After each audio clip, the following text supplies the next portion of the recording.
This is an amazing commendation that Paul gives to the Corinthians when he's trying to back up his own ministry, and he's trying to say, look, this authenticates the ministry that I have to you.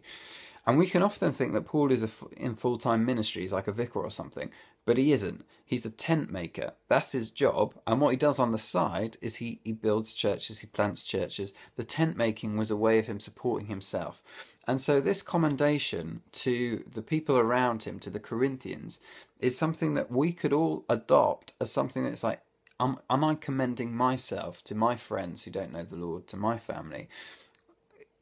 Do these things apply to my life? Just think about some of them for a second. We won't go through all of them, but there's a heck of a lot of amazing ones.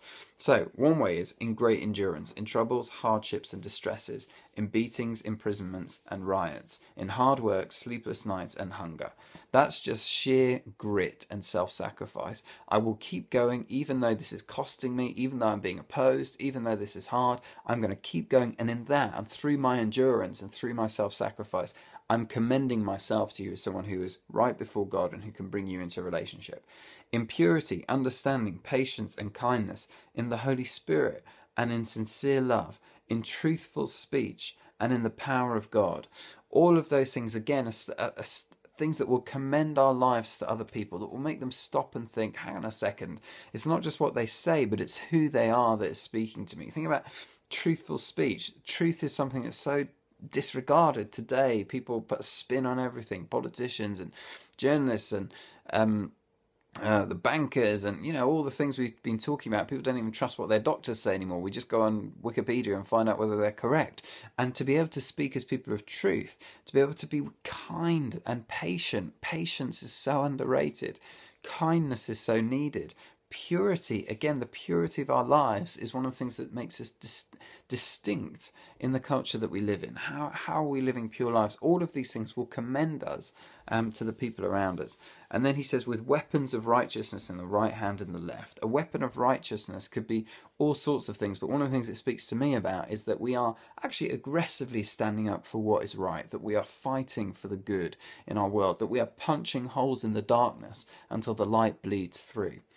And then you see some of the tension that will always exist when we're Christians, which is some people are going to get it and like it, and a lot of people aren't. And we'll find ourselves living in the tension, just as Paul did. He probably has a more extreme thing to live through than we do at the moment. He says, through glory and dishonour, bad report and good report, genuine yet regarded as impostors, known yet regarded as unknown. And some people get me, some people don't. And then he goes on and he says, this is the tension that we live in, dying and yet we live on, beaten and yet not killed, sorrowful and yet always rejoicing, poor and yet making many rich, having nothing and yet possessing everything. And this is the glorious tension of the Christian life, that we throw away our lives to lose them.